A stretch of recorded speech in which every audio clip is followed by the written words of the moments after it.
مغفرت کا ہو گیا سامان پھر، رب کا آیا خاص ایک مہمان پھر۔ بسم اللہ الرحمن الرحیم، الحمد للہ رب العالمین، والصلاة والسلام علی رسولہ الکریم سیدنا و نبینا محمد وعلی آلہ وصحبہ اجمعین۔ اللہم صل علی محمد وعلی آل محمد کما صلیت علی ابراہیم وعلی آل ابراہیم انک حمید مجید۔ اللہم بارک علی محمد وعلی آل محمد کما بارکت علی ابراہیم وعلی آل ابراہیم انک حمید مجید۔ ناظرین، پیغام ٹی وی سحر ٹرانسمیشن کے آخری ایپیسوڈ کے ساتھ میں ہوں آپ کا میزبان محمد عاطف الیاس۔ اللہ تعالیٰ نے ہمیں رمضان المبارک کی بابرکت نعمت سے اور رحمت سے نوازا۔ اس میں قرآن کریم نازل فرمایا اور اس میں نیکیوں کا موقع رکھا، اس کی نیکیوں کو بہت بڑھا دیا اور ہمیں یہ موقع عطا فرمایا کہ ہم رمضان المبارک میں عبادت کر کے، محنت کر کے، قرب الہی کے مواقع تلاش کر کے رحمت الہی، مغفرت الہی حاصل کر لیں اور اپنے آپ کو آگ سے بچا لیں اور جنت حاصل کر لیں اور جنت کما لیں۔ آج جب کہ رمضان المبارک ختم ہوا چاہتا ہے اور اس کی آخری رات کے بھی آخری لمحات ہیں اور آخری گھڑیاں ہیں، اس میں ہم اللہ تبارک و تعالیٰ سے یہ دعا کرتے ہیں کہ جو عبادتیں ہم نے کی ہیں اللہ ان کو قبول اور منظور فرمائے اور رمضان کے اختتام تک ہمیں استقامت بھی نصیب فرمائے۔ ناظرین، نبی اکرم صلی اللہ علیہ وسلم فرماتے ہیں الاعمال بالخواتیم، اعمال کا دار و مدار ان کے آخری حصے پر ہوتا ہے۔ اگر کوئی شخص رمضان المبارک کے پہلے حصے میں محنت اور عبادت کرتا آیا ہے تو وہ اب آ کے ہمت ہار نہ جائے، ایسا نہ کرے کہ رمضان المبارک کا آخری دن آ گیا ہے، بہت عبادت کر لی ہے، اب ہم عید کی تیاری کر لیتے ہیں، عید کی مصروفیات میں لگ جاتے ہیں اور آخری بابرکت رات یا آخری بابرکت دن اس موقع کو گوا دے کہ جو اللہ تبارک و تعالیٰ نے اسے عطا فرمایا ہے۔ کوئی علم نہیں کہ اللہ تبارک و تعالیٰ نے کس دعا میں، کس دن میں، کس گھڑی میں زیادہ برکت رکھی ہے، زیادہ فضیلت رکھی ہے، اور کون سی گھڑی ایسی ہوگی کہ جس سے ہمارے زبان سے کوئی لفظ نکلے اور اللہ تبارک و تعالیٰ کے ہاں شرف قبولیت پالے۔ یہ موقع بھی کم اہم نہیں ہے، یہ لمحات بھی کم فضیلت والے نہیں ہیں، بلکہ یہ رمضان المبارک کا بابرکت حصہ ہیں کہ جنہیں اللہ تبارک و تعالیٰ نے ہمیں عطا فرما دیا ہے، ہمیں اس برکت سے نواز دیا ہے۔ ان کا ہمیں بھرپور استفادہ کرنا چاہیے اور کل کا دن یا آج کا دن ہمیں بھرپور طریقے سے عبادت الہی میں گزارنا چاہیے۔ میں اپنے آخری پروگرام کا باقاعدہ آغاز کرتے ہوئے اپنے معزز مہمانوں کا تعارف آپ سے کرا دوں۔ میرے ساتھ موجود ہیں مولانا نعمان فاروقی صاحب۔ آپ دارالسلام میں بہت عرصہ کام کر چکے ہیں، دین کی خدمت کر چکے ہیں، دینی کتب میں سے کئی کتب کے مصنف بھی ہیں اور دین پر گہری نظر رکھتے ہیں۔ بہت شکریہ مولانا اس پروگرام میں تشریف لانے کے لیے۔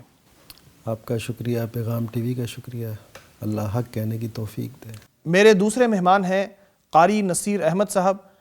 آپ فاضل مدینہ یونیورسٹی ہیں اور تعلیم کے شعبے سے وابستہ ہیں اور لوگوں کو اللہ تبارک و تعالیٰ کے دین کی طرف لاتے ہیں۔ خدمت خلق میں بھی ان کا نام ہے اور دین کی رہنمائی بھی خوب کرتے ہیں۔ بہت شکریہ اس پروگرام میں تشریف لانے کے لیے قاری صاحب۔ جی بہت شکریہ آپ کا، پیغام ٹی وی کا، اللہ تعالیٰ یہ مسائق قبول فرمائے، آمین۔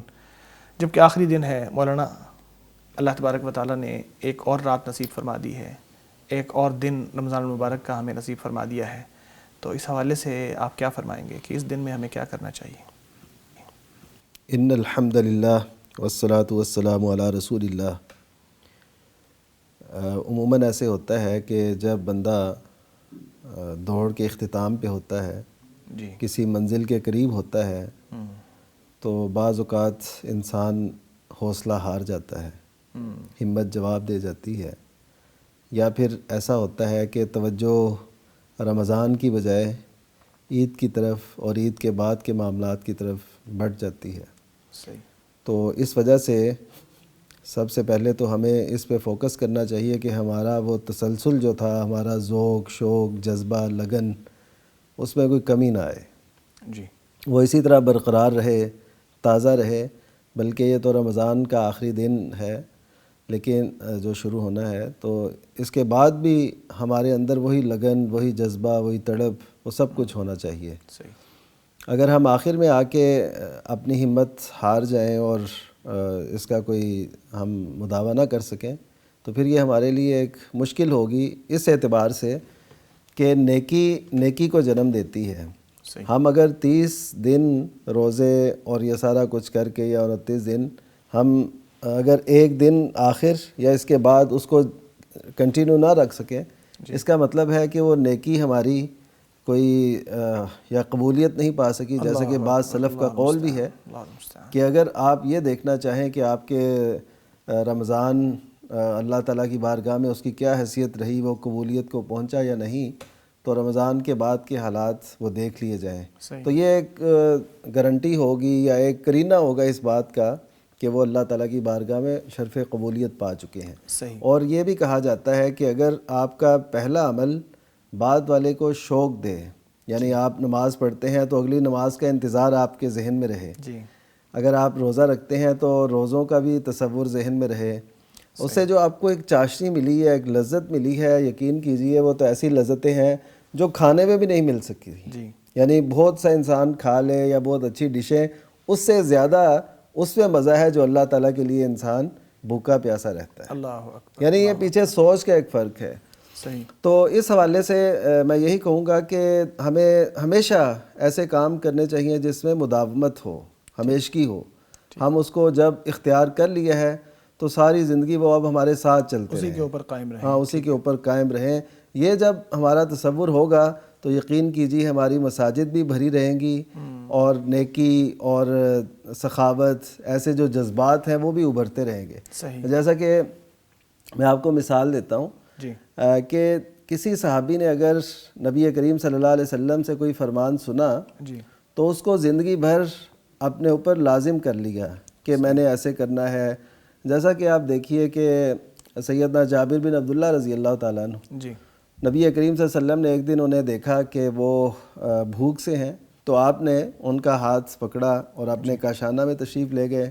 جی، فرمایا کہ کوئی کھانے کو ہے سالن؟ جی، تو آواز آئی کہ سالن تو نہیں ہے، یہ روٹیاں ہیں۔ اور پھر آپ نے پوچھا کہ سرکہ ہے؟ جی، تو کہا گیا کہ سرکہ موجود ہے۔ تو آپ نے فرمایا نعم الادام الخل، کہ سرکہ کتنا اچھا سالن ہے۔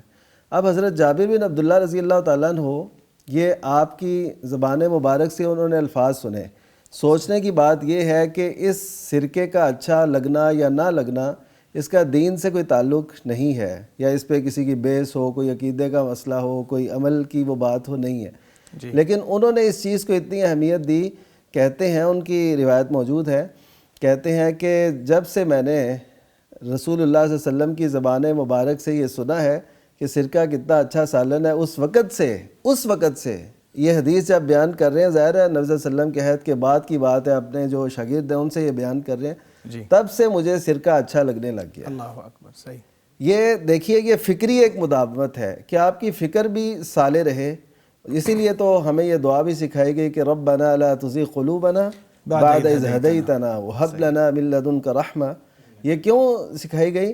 وہ اس لیے سکھائی گئی کہ جو تو نے ہدایت ہمیں دی ہے نا، یہ رمضان کی ہدایت دی، روزوں کی ہدایت دی، قرآن کی ہدایت دی، قرآن کی طرف ہم لپکے، جی، تو اب یہ لا تزغ قلوبنا، ہمارے دلوں کو اب ٹیڑھا نہ کرنا۔ تو میں اگر صحابہ کی مثالیں بیان کروں تو ہمیں تو ایسے شاندار نمونے ملتے ہیں کہ وہ اب دیکھیے کہ وہ کہہ رہے ہیں، اور پھر ان کے شاگرد یہ سن کے وہ بھی کہتے ہیں کہ جب سے میں نے جابر رضی اللہ تعالیٰ عنہ سے یہ بات سنی کہ نبی کریم صلی اللہ علیہ وسلم کے پسند تھا، تو مجھے بھی سرکہ پسند لگنے لگ گیا۔ اللہ حالانکہ یہ کوئی دین کا مسئلہ ایسے نہیں ہے بالواسطہ۔ نبی صلی اللہ علیہ وسلم نے اس کی اس وقت تعریف فرمائی، اور اسے تو صحابہ کرام نے اسے پوری زندگی کے لیے اپنا لیا۔ محترم قاری صاحب، اب فجر ہونے والی ہے، اس کے بعد آخری روزہ شروع ہو جائے گا، اور پھر افطار کے ساتھ ہی وہ اس روزے نے ختم ہو جانا ہے، گویا کہ رمضان المبارک میں ختم ہو جانا ہے، اور عید کی خوشی جو ہے وہ شروع ہو جائے گی۔ تو کیا اس موقع پہ آپ نصیحت فرماتے ہیں؟ الحمدللہ رب العالمین والصلاة والسلام علی سید المرسلین۔ عاطف بھائی، یقین مانیں کہ یہ لمحات یعنی لوگ تو سمجھ رہے تھے کہ شاید 29 روزے اور اس کے بعد عید آ جائے گی، جی لیکن یہ عنایت ہے اللہ رب العزت کی، یہ تحفہ ہے اللہ کی طرف سے، یہ اس کی بہت بڑی مہربانی ہے کہ ایک دن اور مل گیا۔ اب یقین مانیں کہ جب کوئی بچہ طالب علم جب پیپر دے رہا ہے اور اس کو پتہ ہے کہ اب مجھے بس ایک 10 منٹ اور مل جائیں تو میں جو ہے نا اتنے سوال حل کر لوں گا کہ میں پاس ہو سکتا ہوں، صحیح اور اس کو یقین ہو کہ اگر یہ 10 منٹ نہ ملے تو میں فیل ہوں، صحیح، تو اب کیا تصور کرتے ہیں کہ اس طالب علم کی کتنی منت سماجت ہوگی اس استاد کے لیے کہ بس مجھے 10 منٹ دے دیں، میں ایک سوال اور حل کر لوں اور میں پاس ہو جاؤں۔ صحیح، تو یہ اللہ تعالیٰ کی کتنی مہربانی ہے کہ اللہ نے ایک دن پورا اور دے دیا، رات اور پوری دے دی، یعنی اس رات میں نہ جانے کتنے لوگ ہی اللہ سے اپنے گناہوں کی معافیاں مانگ لیں گے، اور کتنے لوگ ہی جو ہیں وہ یہ روزہ رکھ کے اپنا مستقبل سنوار لیں گے، اور کتنے لوگ ہیں کہ انہوں نے پورا رمضان سے اتنا فائدہ نہیں اٹھایا اور اس دن سے وہ فائدہ اٹھائیں گے۔ صحیح، یعنی یہ، یا پھر آپ اس آدمی کو دیکھیں کہ جو آدمی مرنے کے قریب ہوتا ہے اور وہ اس کے دل میں کیا ہوتا ہے کہ لولا اخرتنی الی الی اجل اجل قریب، قریب فاصدق واکن من الصالحین۔ صحیح، یعنی یہ تصور کہ وہ بس کہتا ہے کہ تھوڑا سا لمحہ مجھے مل جائے، میں اللہ کے سامنے جو ہے یہ نیکی کروں گا، اب میں کوئی برائی نہیں کروں گا۔ اللہ، تو یہ اللہ کی طرف سے کتنا بہترین موقع مل گیا ہے کہ پورا دن اللہ نے دے دیا، یقین، پورا دن دے دیا، یعنی فضائل بھی رمضان کے مل گئے، تمام معاملات بھی رمضان کے مل گئے، اور اللہ رب العزت نے ایک موقع دے دیا، گویا کہ یہ گولڈن چانس مل گیا ہے مومنوں کے لیے، مسلمانوں کے لیے، کہ لوگوں آؤ اور اپنے گناہوں کی معافی مانگ لو، ابھی کوئی کمی ہے یا کوئی ایسا بندہ جس نے پورا رمضان اللہ وہ رمضان کی وہ توقیر نہیں کی، وہ عزت نہیں کی، اس طرح سے وہ کر نہیں سکا، اب موقع مل گیا ہے تو ابھی ہی کر لے۔ یقین، وہ فرشتے نے جو ندا لگانے والے فرشتے ہیں وہ اب بھی ندا لگا رہے ہیں کہ یا باغی الخیر اقبل، صحیح، اور نیکی کرنے والے پہلے جتنی بھی نیکیاں کی ہیں نا وہ تو کر لی ہیں، لیکن اور کر لے، آگے بڑھ، آگے بڑھ اور نیکی کر لے۔ صحیح، اے برائی کرنے والے، پہلے شاید تو نے اس رمضان کا فائدہ اٹھایا یا نہیں اٹھایا، اور اٹھا لے، صحیح، اور اس رمضان سے فائدہ اٹھا لے۔ تو یہ تو اللہ کی طرف سے یہ عنایت ہے، یہ آخری دن مل جانا، یہ 30واں روزہ مل جانا۔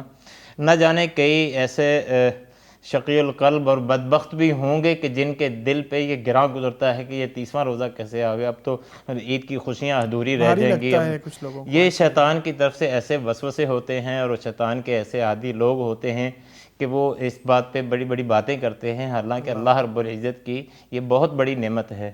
اور عاطف بھائی، یہ جو نا مداومت کسی بھی کام کی، یہ رمضان کے روزے رکھ لیے ہیں، رمضان کے بعد شوال کے روزے ہیں، اگر وہ 6 روزے رکھ لیے جائیں تو نبی صلی اللہ علیہ وسلم نے فرمایا تھا کہ جو ہے نا وہ گویا کہ آدمی ایسے ہے کہ جیسے پورا سال اس نے روزے رکھے ہیں، کیونکہ 30 روزے یہ 10 کے ساتھ جب ہم ضرب دیں گے تو یہ 300 بن جائیں گے، اس کے اوپر بھی ہم بات کرتے ہیں، اور 6 روزے اور ملا کے صدقہ فطر کے حوالے سے بھی ہم بات کرتے ہیں، لیکن یہ خوشی جو ابھی نصیب ہونے والی ہے، نبی صلی اللہ علیہ وسلم نے جو فرمایا ہے کہ روزے کے آخر میں روزے دار کے لیے ایک خوشی بھی ہوتی ہے، تو اس حوالے سے آپ بیان فرما دیجئے۔ تو یہ روزے دار کے لیے نا للصائم فرحتان فرحۃ عند افطارہ، اب اس کی ایک وجہ جو جمہور علماء نے بیان کی ہے وہ یہی ہے کہ ہر روز جب روزہ افطار کرتا ہے تو اس وقت اس کو خوشی اور فرحت محسوس ہوتی ہے، اور بعض علماء نے محدثین نے اس کی ایک توجیہ یہ بھی کی ہے کہ جب رمضان مکمل ہوتا ہے، یعنی آخری روزہ، مسلسل 30 روزے تھے اور 30 روزے پورے ہو گئے، تو اب 30 روزے پورے ہونے پر بھی خوشی ہوتی ہے، جیسے کہ عید کی خوشی، اور واقعتاً اللہ تعالیٰ کی یہ بہت بڑی نعمت ہے۔ اللہ تعالیٰ نے مسلمانوں کو 2 خوشیاں نصیب فرمائی ہیں، اور خوشی کے موقع پر خوش ہونا بھی چاہیے، اور یہ رمضان کا مکمل ہونا اور اچھے اعمال کے ساتھ مکمل ہونا، اس سے بڑی خوشی اور کیا ہو سکتی ہے۔ تو ایک توجیہ اس میں یہ بھی ہے کہ جب رمضان مکمل ہوتا ہے تو رمضان کی افطاریاں ساری مکمل ہو گئیں، تو اس وقت بھی مومن کو خوشی ہوتی ہے، اور واقعتاً خوش ہونا بھی چاہیے۔ نبی صلی اللہ علیہ وسلم کی حدیث بھی ہے کہ اللہ تعالیٰ نے مومنوں کو 2 دن خوشی کے دیے ہیں، ایک چھوٹی عید کی اور ایک بڑی عید، عید الفطر اور عید الاضحیٰ۔ ناظرین، اللہ تبارک و تعالیٰ کا فرمان ہے قُلْ بِفَضْلِ اللہِ وَبِرَحْمَتِهِ فَبِذَلِكَ فَلْيَفْرَحُوا هُوَ خَيْرٌ مِّمَّا يَجْمَعُونَ۔ اللہ کے فضل اور اس کی رحمت کی خوشی کرو، یہ ان چیزوں سے بہتر ہے جو لوگ جمع کر رہے ہیں۔ رمضان المبارک کے آخر میں اہل ایمان کو جو خوشی نصیب ہوتی ہے، عید کی شکل میں نصیب ہوتی ہے، رمضان کی تکمیل کی خوشی ہوتی ہے، اس میں عبادتوں کو کرنے کی اور ان کو پایۂ تکمیل تک پہنچانے کی خوشی ہوتی ہے۔ اللہ تبارک و تعالی ہماری عبادتوں کو قبول و منظور فرمائے۔ یہاں لیتے ہیں ایک چھوٹا سا وقفہ، ہمارے ساتھ رہیے گا۔ مغفرت کا ہو گیا سامان پھر، رب کا آیا خاص ایک مہمان پھر، مغفرت کا ہو گیا سامان پھر، رب کا آیا خاص ایک مہمان پھر۔ ویلکم بیک ناظرین، رمضان کی آخری رات میں ہم بات کر رہے ہیں کہ یہ موقع جو اللہ تبارک و تعالیٰ نے ہمیں عطا فرما دیا ہے، اس کا شکر کیسے ادا کرنا چاہیے اور اس کا فائدہ کیسے اٹھانا چاہیے۔ اس حوالے سے بہت سی باتیں ہیں جو کی جا سکتی ہیں، لیکن قریب ہے کہ عید کا دن آ جائے، اور اس رمضان المبارک میں اللہ تبارک و تعالیٰ نے ایک خاص قسم کی عبادت اور بھی رکھی ہے، جسے ہم کبھی صدقہ فطر کہتے ہیں، کبھی ہم فطرانہ کہتے ہیں، کبھی ہم زکوٰۃ الفطر کہتے ہیں۔ یہ ایک ہی چیز کے مختلف نام ہیں۔ محترم مولانا، عید قریب ہے، اور یہ جو فطرانہ ہے، اس حوالے سے جو احکام نبی صلی اللہ علیہ وسلم نے بیان فرمائی ہیں، ان کا علم بہت ضروری ہے، تو اس حوالے سے ہمیں رہنمائی فرمائیے۔ ان الحمدللہ، پہلے تو یہ بات ہے کہ یہ جو صدقہ فطر ہے یا فطرانہ، یہ جو 2 ہجری میں اس کا آغاز ہوا۔ ٹھیک ہے۔ جب روزے فرض ہوئے تو اس کے آخر میں یہ ہو گیا۔ اس کے پہلے مقصد کو ہم نے سمجھنا ہے کہ اس کے جو مقصد بتائے گئے 2 ہیں، طہرۃ للصائم جی، و طعمۃ للمساکین، صحیح، کہ جو ہے روزے دار اس کی پاکیزگی کے لیے۔ وہ کیسے؟ کہ جب انسان کچھ خرچ کرتا ہے تو اس کے دل کا تزکیہ ہوتا ہے، کیونکہ مال کی محبت انسان کو کافی اس کے اندر رکھی گئی ہے، اور یہ ضروری بھی تھی، لیکن یہ ہے کہ جب وہ خرچ کرتا ہے نا، تو دل سے جب کوئی چیز اللہ تعالیٰ کے لیے خرچ کرتا ہے تو اس سے اس کے دل میں دل کا تزکیہ ہوتا ہے، پاکیزگی نصیب ہوتی ہے۔ صحیح۔ اور پھر جو اس نے روزے رکھے ہیں، اس میں کوئی کمی بیشی رہ گئی ہے تو اس صدقہ فطر کی وجہ سے اللہ تعالیٰ وہ دور کر دیتے ہیں۔ یہ ایسے ہی ہے جیسے نمازوں کی جو کمی ہے وہ نوافل کے ذریعے سے پوری ہوتی ہے، تو اسی طرح جو روزوں کی کمی ہے وہ اس صدقہ فطر سے پوری ہو جاتی ہے۔ اور دوسری طعمۃ للمساکین کہا گیا، اور مساکین کے کھانے کے لیے۔ اب یہ تھوڑی سی بات نا ادھر شاید وہ کوئی ہمارے معاشرے میں جو رائج ہے، عموماً یہ کہا جاتا ہے کہ عید کی خوشیوں میں شریک کریں غریبوں کو، مسکینوں کو، تو یہ بات ٹھیک ہے، لیکن وہ خوشی کی نوعیت جو حدیث ہمیں بتاتی ہے وہ ہے کھانا انہیں پہنچانا، یعنی سب سے بنیادی جو ضرورت ہے، یعنی کوئی ایسا بھوکا نہ رہے، وہ اپنی ضروریات پوری کر سکے۔ اگرچہ اضافی دینا، خرچ کرنا وہ بھی ٹھیک ہے، لیکن جو حدیث پہ مقاصد بیان کیے گئے اس پہ فوکس کرنا چاہیے۔ کیا مطلب؟ کہ یہ ان تک پہنچایا جائے جن کے پاس کھانا بھی نہیں ہے جن کے پاس، یعنی ان کی کوشش کی جائے، یعنی اضافی جن کے پاس چلے اضافی اخراجات ہیں وہ تو علیحدہ بات ہے، بنیادی ضروریات جن کی ہیں ان تک پہنچایا جائے۔ اور دوسرا یہ ہے کہ صحیح بخاری کی روایت ہے کہ صحابہ رضی اللہ عنہم، سیدنا ابن عمر کی روایت ہے کہ وہ کہتے ہیں کہ ہم صدقہ فطر جو ہے 1 دن یا 2 دن پہلے، یعنی عید سے 1 یا 2 دن پہلے ہم اس کو نکالا کرتے تھے۔ تو اس کا مطلب ہے کہ آخر تک رکھنا چاہیے، لیکن یہاں پہ ایک سوال پیدا ہوتا ہے کہ اگر ہم افضل اور غیر افضل وقت کی ڈفرینشیٹ بھی کرتے ہیں علماء۔ جی، اس میں یعنی ہونا تو یہی چاہیے قریب ہو، کیونکہ آپ کا آخری روزہ بھی تو اس کا بھی تو فطرانہ آپ نے دینا ہے جی، اگرچہ ایڈوانس بھی دیا جا سکتا ہے، آخر میں 1-2 روزے رہ گئے ہوں تو وہ جو صحابہ کا عمل تھا وہ ہمارے لیے مشعل راہ ہے۔ تو اس کے ساتھ ساتھ آج چونکہ باہر کے ممالک سے بھی ایک دوسرے ملک میں زکوٰۃ، فطرانہ وغیرہ یہ آتے ہیں، ٹی وی کے ناظرین تو ماشاءاللہ دنیا بھر میں ہیں، تو اگر کوئی ایسے ملک میں ہے تو اگر پاکستان میں بھیجنا چاہے تو اس کے حوالے سے اس کو ذرا ظاہر ہے اس سے پہلے کرنا چاہیے تھا تاکہ وہ پہنچ کے وہ اپنی ضرورت تک پہنچ جائے۔ ہاں، اس میں یہ بات ہے کہ اگر کسی نے بھیج دیا عید کی نماز سے پہلے ٹھیک ہے، تو اگرچہ وہ مقصود یا منزل تک وہ نہیں پہنچ سکا، تو بھی اس کا وہ لکھا جائے لیکن گا، ادائیگی ہوگی ادائیگی ہوگی اس کی طرف سے، کیونکہ اس نے عید سے پہلے اپنی عید سے پہلے جی۔ اس نے وہ بھیج دیا، تو اس کی وہ طرف سے ادائیگی ہوگی، اگرچہ اس کو بعد میں ملے۔ اسی طرح شیخ اگر دوسرے کسی ملک میں عید ہو گئی ہے، یعنی ہم تو ابھی دیکھ رہے ہیں کہ آج تو ہماری چاند رات نہیں ہے، لیکن کچھ ممالک میں ہو چکی ہے، تو اگر وہاں کے لوگ ہیں تو ان کے لیے ضروری ہے کہ وہ اپنی عید سے پہلے جی ہر ایک کو اپنی عید کا اعتبار کرنا ہے اور اسی سے پہلے یہ کام ہوگا۔ اچھا پھر یہ ہے کہ رکھا کیا گیا، یہ فطرانہ ہے کتنا؟ تو اس حوالے سے سیدہ ابن عمر رضی اللہ تعالیٰ عنہ کی روایت ہے، صحیح بخاری کے اندر اور دیگر کتب کے اندر موجود ہے کہ فرض رسول اللہ صلی اللہ علیہ وسلم زکوٰۃ الفطری، جی نبی صلی اللہ علیہ وسلم نے زکوٰۃ الفطر جو ہے اس کو واجب کیا، فرض کیا، مقرر کیا، اور اس میں یہ ہے کہ کس پر؟ علی الحر والعبد، ٹھیک ہے، کہ آزاد پر بھی اور غلام پر بھی۔ ٹھیک ہے، یہ بات ذرا غور کرنے کی ہے کہ غلام پر بھی، تو اسی پر ہم قیاس کر کے یہ کہیں گے کہ جن کے ہاں کوئی ملازم ہے جی تو ان کی طرف سے بھی دیں، اگر خود کوئی وہ ہے غریب تو وہ بھی دے۔ ٹھیک ہے، یعنی اگر مستقل کوئی نوکر ہے گھر کے اندر جو کوئی دوسرا کام نہیں کرتا تو اس کی طرف سے دینا جی اس کی طرف سے دینا اس مالک کے ذمے ہے، لیکن یہ ہے کہ وہ غریب جو ہے وہ خود بھی دے۔ ٹھیک ہے، کوئی غریب کہیں پہ رہتا ہے، بہت سوال کیا جاتا ہے، تو آپ نے فرما دیا کہ علی کل مسلم حر او عبد ذکر انثی، اور اسی طرح صغیر والکبیر، چھوٹے اور بڑے پر، اسی لیے کہا جاتا ہے کہ ایک دن پہلے بھی اگر کسی کی پیدائش ہوئی ہے جی تو اس کی طرف سے بھی وہ صدقہ فطر ادا کیا جائے گا، اور یہ جو گھر کا سربراہ ہے تو ضروری ہو جاتا ہے، اس کی طرف سے بعض اہل علم نے یہ بھی کہا ہے کہ اگر غیر مولود بچہ بھی ہے تو اس کی طرف سے بھی دینا مستحب ہے۔ ہاں یہ خیر امام احمد بن حنبل رحمۃ اللہ کی طرف اسے منسوب بھی کیا جاتا ہے۔ جی اگر یعنی یہ دیکھیں یہ اس کی طرف سے خیر ضروری تو نہیں ہے، لیکن اگر کوئی ایسا کرتا ہے اس سوچ سے جو سیدہ مریم کی والدہ نے کہی، انی نظرت لک ما فی بطنی محررا، تو یہ مطلب ہے کہ اسی وقت سے اس کی پرداخت، اس کی نشو و نما کے لیے بہتری اور وہ شوق اور جذبہ، لگن، یہ ساری چیزیں اس میں آتی ہیں استحباب میں۔ لیکن جو فرض ہے وہ یہ ہے کہ جو بھی پیدا ہو چکا ہے اس کی طرف سے اس کے سربراہ کے ذمے ہے کہ وہ صدقہ فطر ادا کرے، اور اس کے لیے عموماً یہ کہا جاتا ہے کہ نصاب کی شرط ہونا ہے۔ یہ بہت لوگ غلط فہمی میں بھی رہتے ہیں، اور بہت لوگ سوال بھی کرتے ہیں کہ ہم تو صاحب نصاب نہیں ہیں، یعنی ہمارے پاس 7.5 تولے سونا یا چاندی کی جو مقدار بتائی گئی ہے وہ نہیں ہے، ہم صاحب نصاب نہیں ہیں، تو کیا فطرانہ ہم نے بھی دینا ہے؟ یہ ہر ایک پہ ہے، ٹھیک ہے، جیسا کہ حدیث میں آ گیا نا کہ غلام پہ بھی ہے۔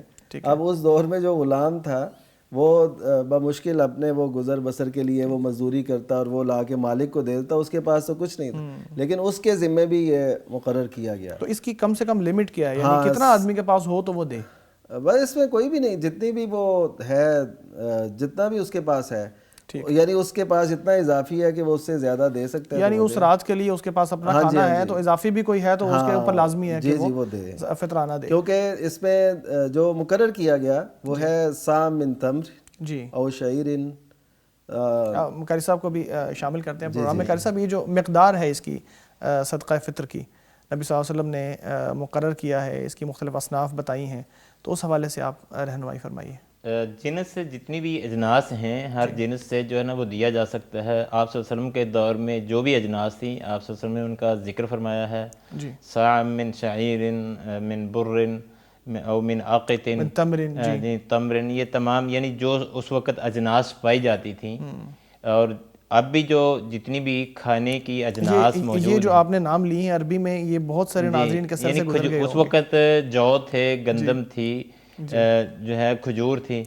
اچھا لوگ کہتے ہیں جی مہنگی چیز اور سستی چیز کا کوئی فرق کرنا ہے، حالانکہ اس دور میں یعنی مدینہ یا مکہ میں آپ کہہ سکتے ہیں کہ جو سستے ہوا کرتے تھے، گندم سب سے مہنگی ہوتی تھی، ٹھیک ہے، اور جس گھر میں گندم ہوتی تھی وہ ایک صاحب ثروت اور امیر گھرانہ سمجھا جاتا تھا، صحیح، تو لوگ جو ہے وہ اس سے بھی ادا کرتے، جو ہے نا وہ پنیر سے ادا کرتے، کھجوروں سے، تو وزن ایک ہی ہے، جس جنس سے بھی آپ ادا کریں گے۔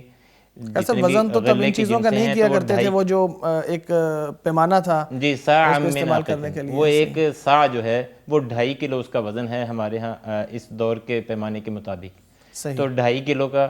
عربوں کے ہاں تو اب بھی وہ سندن جو ہے نا وہ موجود ہے لوگوں کے پاس، بلکہ کئی سالوں کے پہلے کی بات ہے، مجھے بھی ایک مجلس میں، علماء کی مجلس میں موقع ملا جانے کا، تو وہاں کے ایک بہت بڑے عالم دین تھے، تو انہوں نے اپنی سند بھی عطا کی، ٹھیک ہے، اور یہ مد کا پیمانہ باقاعدہ وہ سٹیل کا نا برتن ایک بنوا کے اور اس پہ کندہ کیا ہوا تھا، یہ مد ہے نبی صلی اللہ علیہ وسلم کے مد کے برابر، ٹھیک، اور اس کے ساتھ جو ہے نا وہ ورق پہ لکھی ہوئی باقاعدہ سندن، جیسے محدثین کی سند ہوتی ہے، تو وہ سند بھی لکھی ہوئی تھی کہ انہوں نے فلاں شیخ سے اور فلاں استاد سے یہ سارا، صحیح، تو وہ الحمدللہ یہ ایک بہت بڑا جو ہے نا ہم سمجھتے ہیں کہ علماء کے پاس یہ چیز ہونی چاہیے، کسی وقت پیمائش کی جائے، تو اس دور کے اندر جو ہے نا وہ ایک سا جو ہے علماء نے جو اس کی پیمائش نکالی ہے وہ 2.5 کلو ہے۔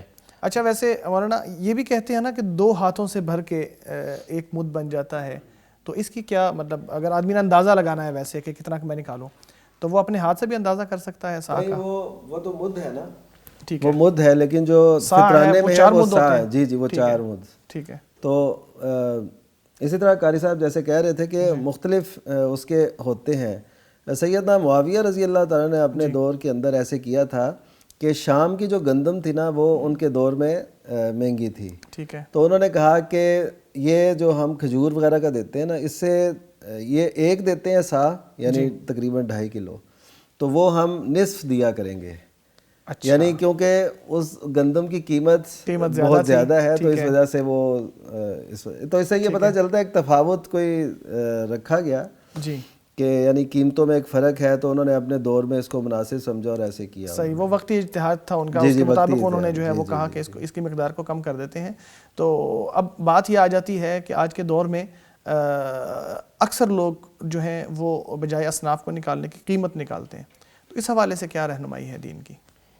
سنت طریقہ تو یہ ہے کہ جنس ادا کی جائے، ٹھیک ہے، یعنی پیسے معاوضہ اور قیمت جو ہے نا اس دور میں بھی ادا کی جا سکتی تھی، صحیح، اور اگر ہوتا تو کرتے، تو افضل اور سنت یہ ہے کہ جو ہے وہ جنس ادا کی جائے۔ ہاں اگر کوئی قیمت ادا کرتا ہے تو اس میں حرج کوئی نہیں، صحیح، وہ اس کا صدقۃ الفطر جو ہے نا وہ اچھا، وہ ادا قیمت کس کی ادا کرے گا؟ اب گندم کی ہے تو جو ان کے گھر میں جنس زیادہ کھائی جاتی ہے، اگر وہ زیادہ چاول کھاتے ہیں، گندم کھاتے ہیں، یا جو بھی ان کے گھر میں جس جنس کو زیادہ استعمال کیا جاتا ہے، اس کی قیمت جو ہے نا وہ 2.5 کلو کی ادا کی جائے گی، صحیح، صحیح، جو بھی گورنمنٹ کا ریٹ ہوگا اس کے مطابق۔ عام طور اس میں پہ ہم کرنا آٹے کے جائز مطابق، ہے، جائز ہے، حرج کوئی نہیں، لیکن افضل جنس کو ادا کرنا ہی ہے۔ عام طور پہ مولانا ہم کرتے ہیں آٹے کے مطابق ریٹ نکال لیتے ہیں، تو وہ بہت کم نکلتا ہے۔ اگر ہم گندم کو دیکھیں یا دوسری اصناف کو دیکھیں، کھجور کو دیکھ لیں، تو ریٹ بہت زیادہ چلا جاتا ہے، تو اس کا کیا کرنا ہاں، اس کا چاہیے؟ یہی ہے کہ یہ لگتا ہے ایسے ہے کہ شریعت نے رکھا ہے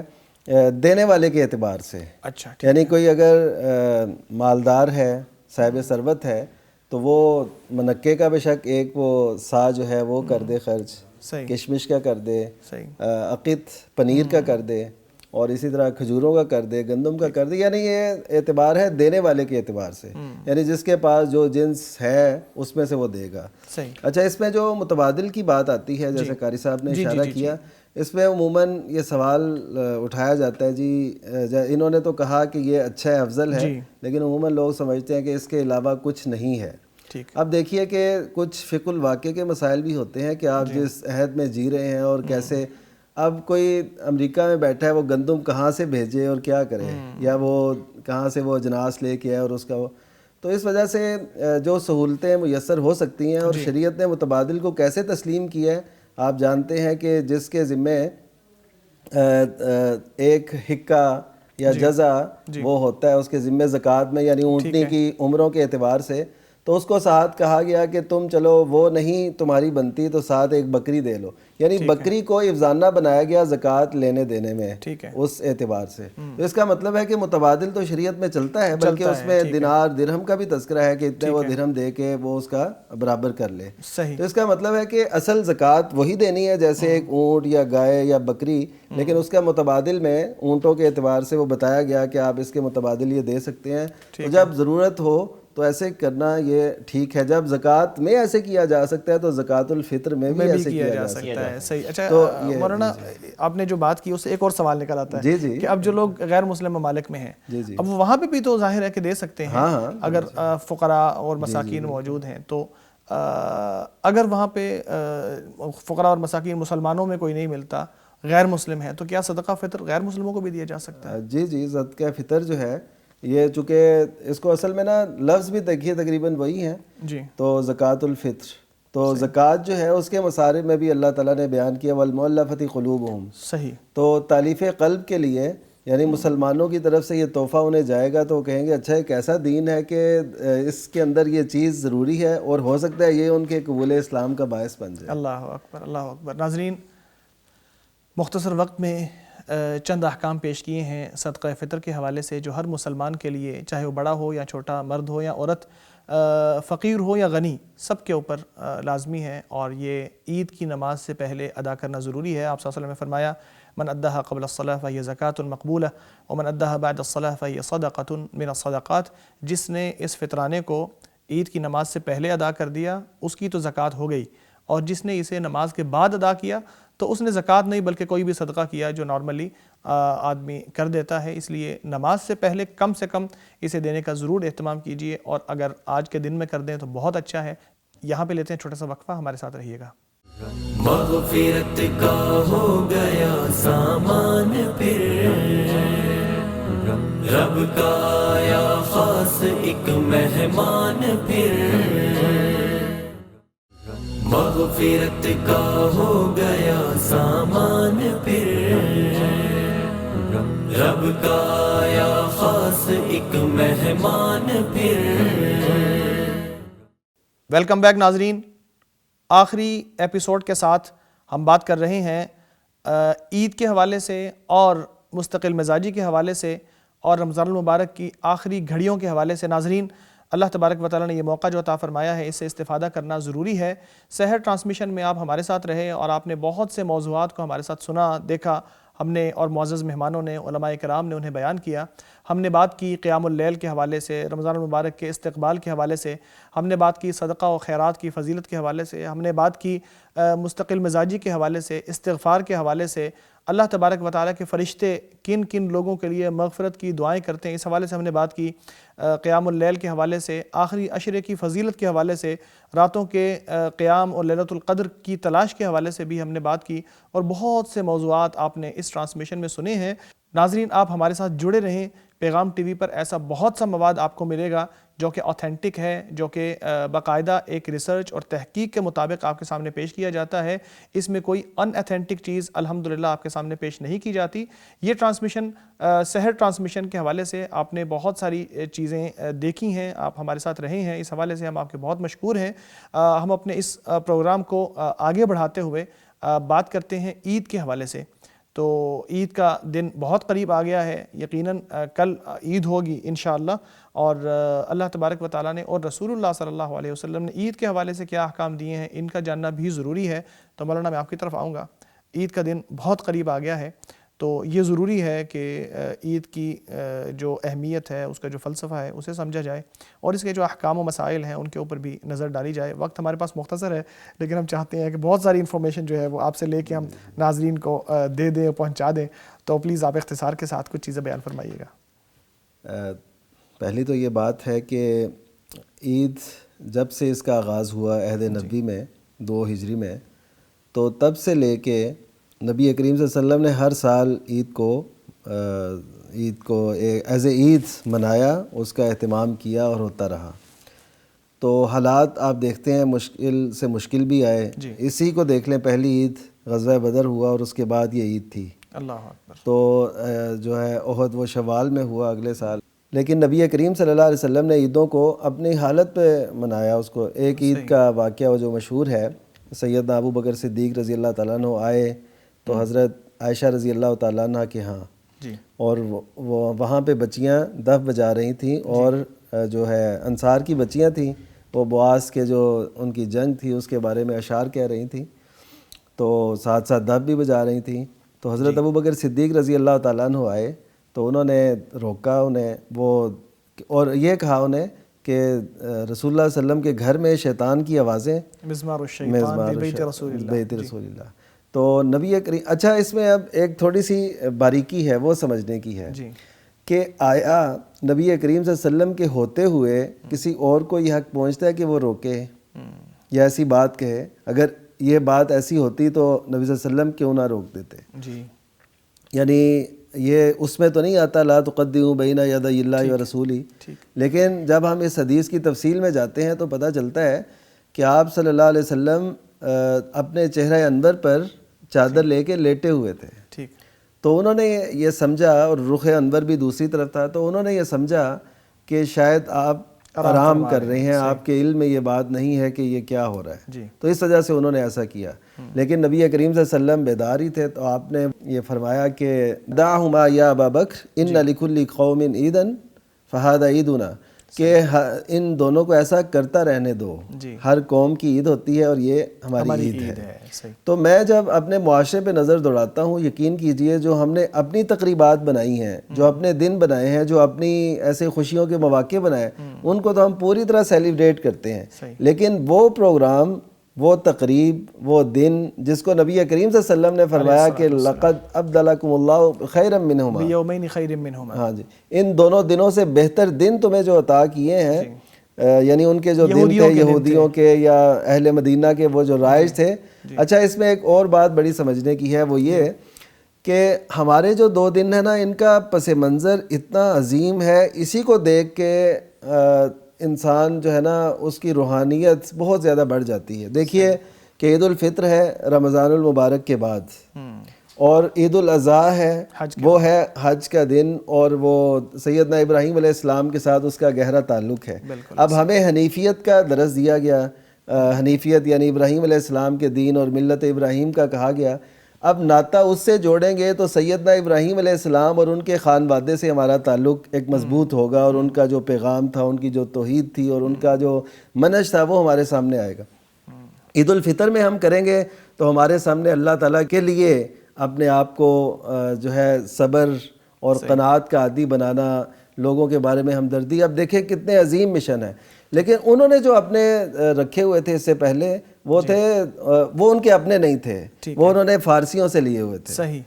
تو اس کا مطلب یہ ہے کہ قوم صحیح وہ ہوتی ہے جو اپنے ایام کو بڑے اچھے طریقے سے سیلیبریٹ کرے. ہر ایک کو پتہ لگنا چاہیے کہ آج عید کا دن ہے. ہمارے ہاں یہاں پہ اگر ہم سروے کر لیں تو یہ پتہ چلتا ہے کہ لوگ اکثر سو کے گزار دیتے ہیں. وہ ہم اکثر کہتے ہیں، بلکہ ہمیں بعض اوقات دشواری ہوتی ہے کہ اب اس وقت جائیں گے تو وہ سوئے نہ ہوں، ایسے نہ ہو. تو یہ سلسلہ جو ہے نا، یہ ہماری روٹین ہے لائف کے اندر، فلسفے کو نہیں سمجھا گیا. عید کے دن صبح عید پڑھنے کے لیے اٹھنا پڑتا ہے، اور واپس آ کے پھر ہمیں ابھی نیند آ رہی ہوتی ہے، ہم کہتے ہیں چلے سو کے، اور پھر سوئے رہتے ہیں. کئی مرتبہ اس سلسلے میں نمازیں بھی گزر جاتی ہیں.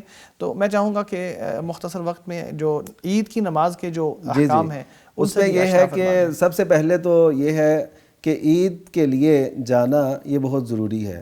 اچھا، اس میں خیر زیادہ بتانے کی ضرورت اس لیے بھی نہیں ہے کہ وہ لوگ جو نماز نہیں پڑھتے وہ بھی عید میں ضرور جاتے ہیں. صحیح. تو یہ بتانے کی تو ضرورت نہیں، وہ جلدی پہنچے. لیکن یہ اس میں کئی مرتبہ ایسا ہوتا ہے کہ بہت سے معاشرے ایسے ہیں کہ جن میں عورتوں کا مسجد میں نماز پڑھنے کے لیے یا عید کے موقع پر بھی شامل ہونے کا رواج ہی نہیں ہے، بلکہ اس کو وہ دین ہی نہیں سمجھتے. ہاں، اس میں تو دیکھیے صحیح بخاری کی روایت ہے کہ نبی کریم صلی اللہ علیہ وسلم کے عہد میں آپ نے اتنی ان کو ترغیب دی تھی کہ جو خواتین نماز نہیں پڑھ سکتی اس حالت میں ہوں تو ان کو بھی ولیشہدنا، ان کو بھی حکم دیا گیا وہ بھی حاضر ہوں اور مسلمانوں کی دعا میں شامل ہوں.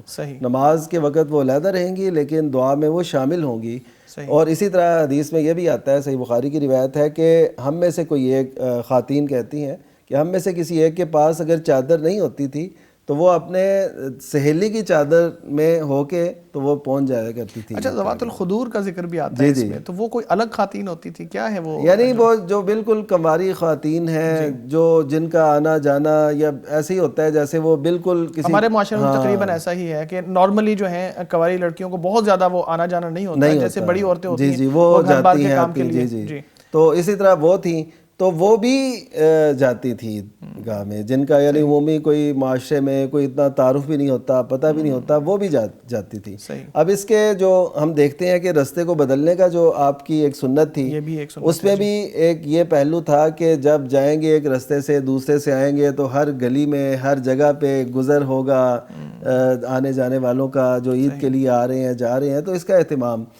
اور اسی طرح پھر یہ ہے کہ نبی کریم صلی اللہ علیہ وسلم عید الفطر کے موقع پہ کچھ کھا کے جایا کرتے تھے جیسے کھجوریں وغیرہ. جی. تو اس کا بھی اہتمام کرنا چاہیے, لیکن اس کو کئی لوگ وہ روزے سے یا اس سے تشبیہ نہیں دینی کہ یہ بھی ایک روزہ ہے یا ایسا کوئی.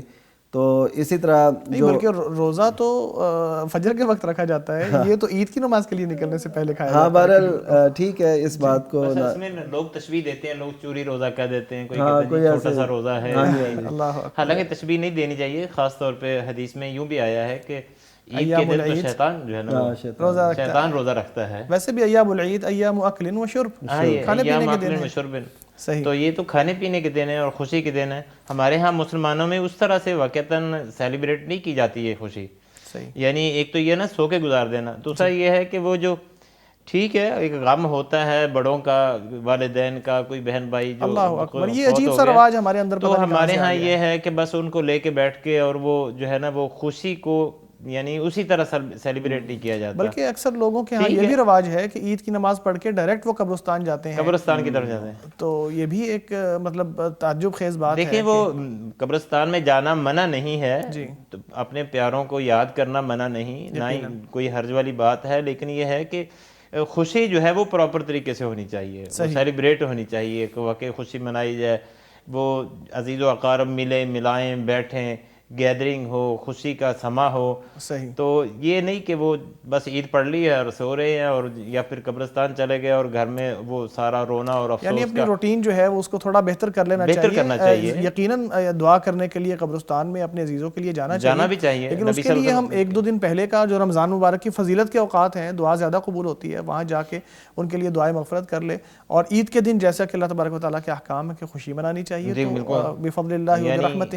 وہ ایک واقعہ جو ہے وہ جو کھیلنے والے مسجد نبوی کے اندر مختلف کھیلیں اپنی پیش کر رہے تھے, تو عید کا موقع ہی تھا. یعنی یہ بھی ایک سیلیبریٹ کرنے کا ایک طریقہ ہے کہ قاری صاحب عید کے ساتھ ایک بہت پیاری بات وہ یہ ہے کہ یہ قاری صاحب نے محترم قاری صاحب نے جو حوالہ دیا وہ ہے وہ ایام تشریق کی بات تھی. جی. یعنی ایام تشریق تھی, یعنی بڑی عید کا موقع تھا.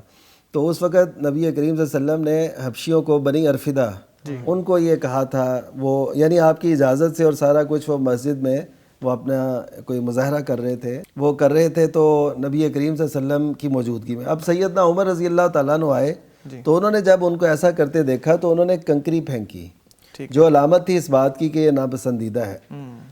تو اس موقع پہ بھی نبی کریم صلی اللہ علیہ وسلم نے حضرت عمر رضی اللہ تعالیٰ عنہ کی بات کو اہمیت نہیں دی, بلکہ ان سے کہا, یہ رک گئے نا ان کے ایسا کرنے سے, تو آپ نے فرمایا امنم بنی ارفدہ, اے بنی ارفدہ امن کی حالت میں تم ایسے کرتے رہو, تمہیں کوئی یعنی خطرہ نہیں ہے.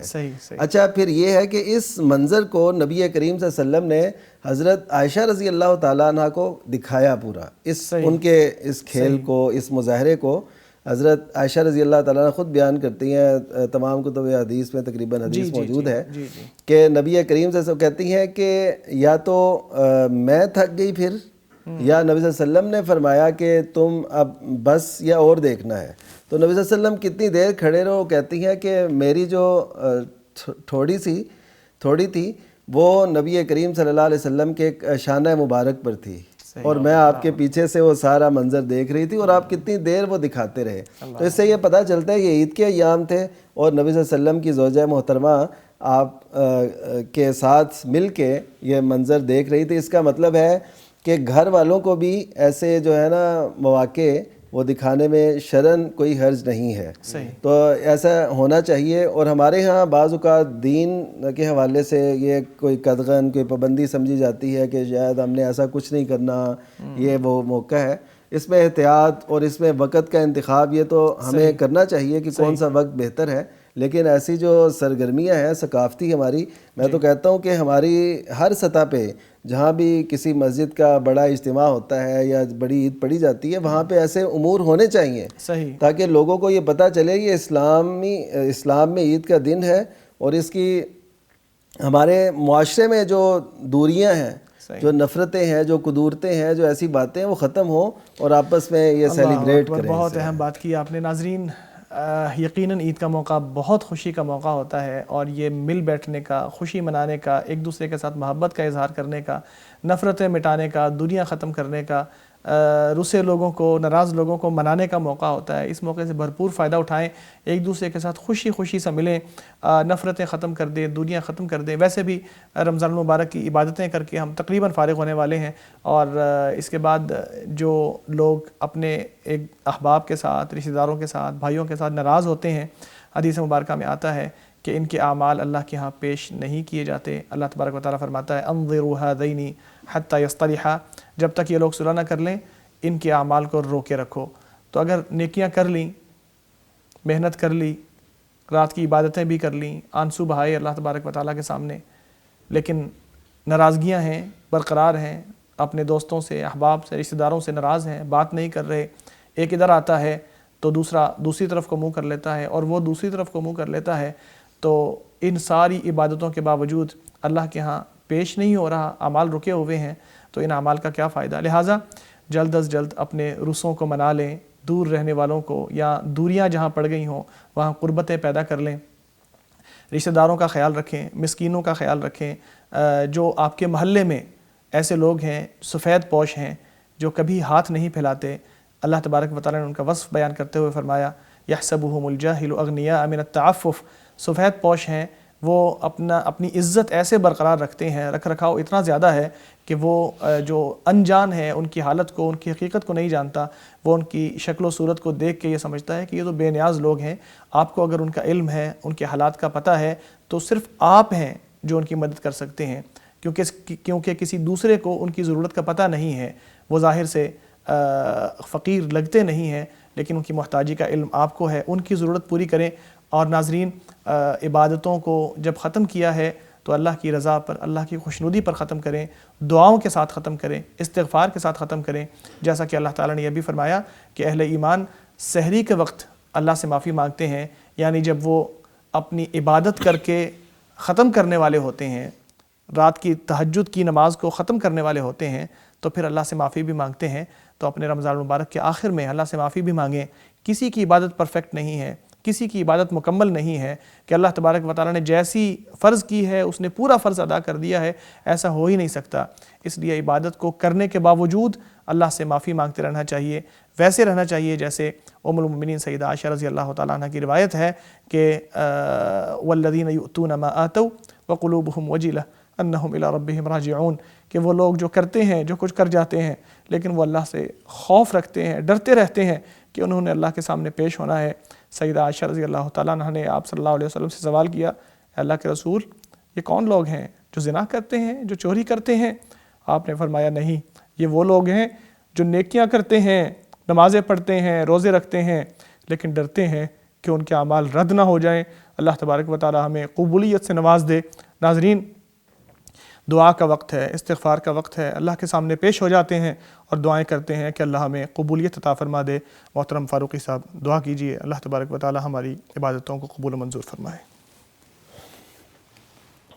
الحمد لله رب العالمين، لا إله إلا هو الحليم الكريم، سبحان الله رب العرش العظيم، اللهم لك الحمد كله ولك الشكر كله، اللهم لك الحمد كما ينبغي لجلال وجهك ولعظيم سلطانك، اللهم لا أحصي ثناء عليك أنت كما أثنيت على نفسك، اللهم صل على محمد وعلى آل محمد كما صليت على إبراهيم وعلى آل إبراهيم إنك حميد مجيد، اللهم بارك على محمد وعلى آل محمد كما باركت على إبراهيم وعلى آل إبراهيم إنك حميد مجيد، ربنا ظلمنا أنفسنا وإن لم تغفر لنا وترحمنا لنكونن من الخاسرين، اللهم إنك عفو تحب العفو فاعف عنا، اللهم إنك عفو تحب العفو فاعف عنا، اللهم وفقنا لما تحب وترضى، اللهم وفقنا لما تحب وترضى، رب اغفر وارحم وأنت خير الراحمين، رب اغفر وارحم وأنت خير الراحمين ربنا هب لنا من أزواجنا وذرياتنا قرة أعين واجعلنا للمتقين إماما ربنا لا تزغ قلوبنا بعد إذ هديتنا وهب لنا من لدنك رحمة إنك أنت الوهاب رب ارحمهما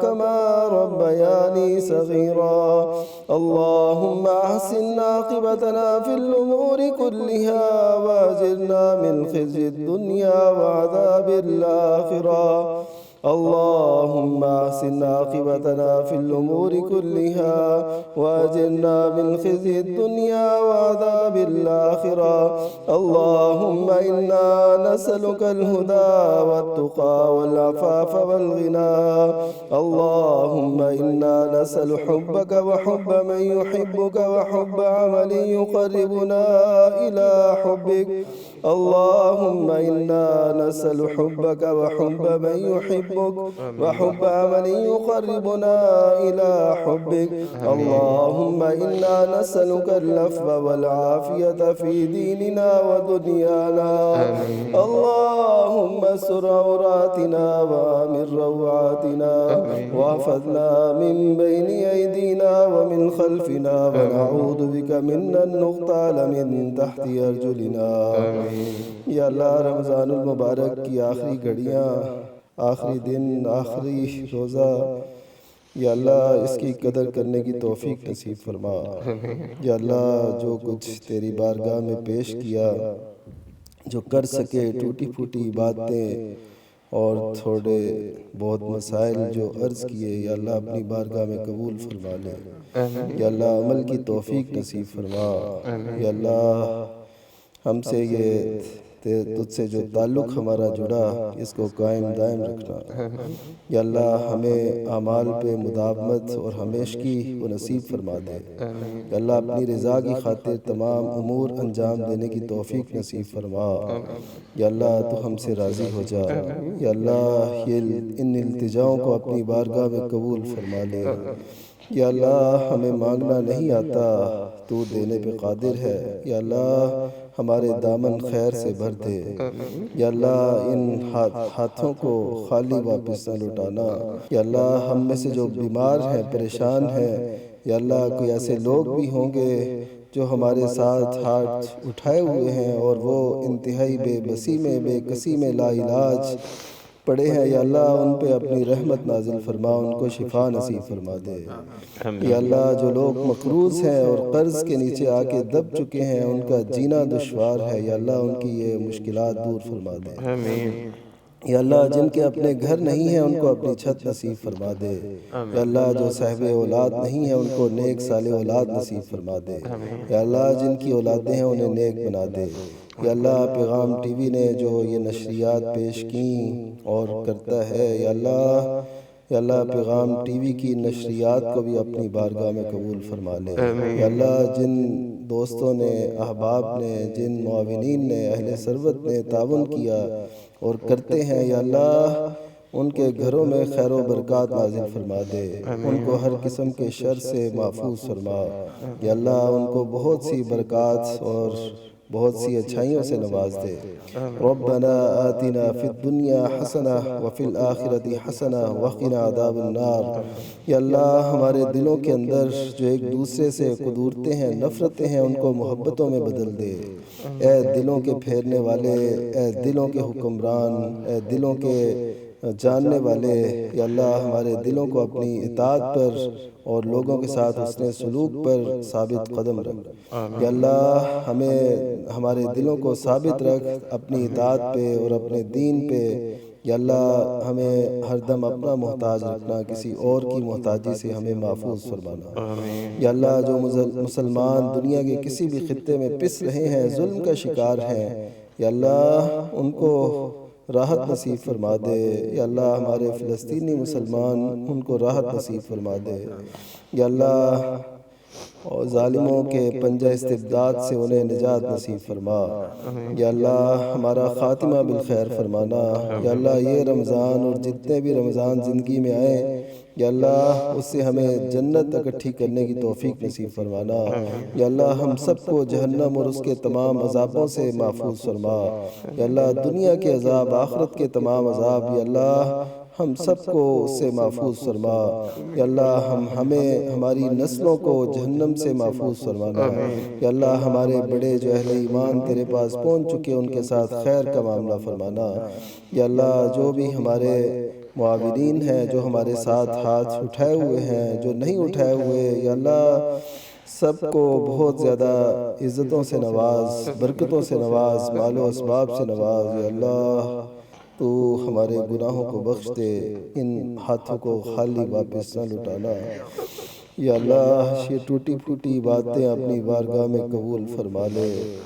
ربنا تقبل منا انك انت السميع العليم وتب علينا انك انت التواب الرحيم وصلى الله تعالى على خير خلقه محمد وعلى آله وصحبه اجمعین برحمتك یا ارحم الراحمین۔ آمین آمین آمین آمین۔ ناظرین، اللہ تبارک و تعالی تمام عبادتوں کو قبول و منظور فرمائے۔ سحر ٹرانسمیشن میں بہت سارا علمی مواد آپ نے سنا، یقیناً ہمارے اور آپ کے علم میں اضافہ ہوا۔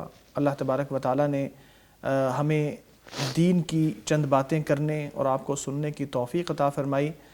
یہ موقع ہے اپنی لغزشوں اور غلطیوں کی معافی مانگنے کا۔ ہم اللہ تبارک و تعالیٰ سے معافی مانگتے ہیں جو بھلی بات ہمارے منہ سے نکلی ہے، اللہ تبارک و تعالیٰ کے فضل و کرم سے نکلی ہے۔ آپ کا بہت شکریہ، آپ ہمارے ساتھ شامل رہے ہیں، ہمارے ٹرانسمیشن کو دیکھا ہے۔ پیغام ٹی وی کو ہمیشہ دیکھتے رہیے، آتھینٹک دینی تعلیمات کو سننے کے لیے اس کے ساتھ جڑے رہیں اور لوگوں کو اس کے ساتھ جوڑیں۔ اللہ تبارک و تعالی ہمارا حامی و ناصر ہو۔ بہت شکریہ معزز مولانا اس پروگرام میں تشریف لانے کے لیے۔ بہت شکریہ آپ کا بھی، پیغام ٹی وی کا شکریہ۔ قاری صاحب بہت شکریہ، آپ اس پروگرام میں شامل ہوئے۔ بارک اللہ فیک، اللہ تعالیٰ قبول فرمائے۔ آمین آمین۔ ناظرین، اس دعا کے ساتھ کہ اللہ تبارک و تعالی ہماری کاوشوں کو اپنی بارگاہ میں قبول فرما لے اور انہیں خالص بنا لے، اپنی رضا کی خاطر بنا لے، میں آپ سے اجازت چاہوں گا۔ السلام علیکم ورحمۃ اللہ وبرکاتہ۔ مغفرت کا ہو گیا سامان پھر، رب کا آیا خاص ایک مہمان پھر۔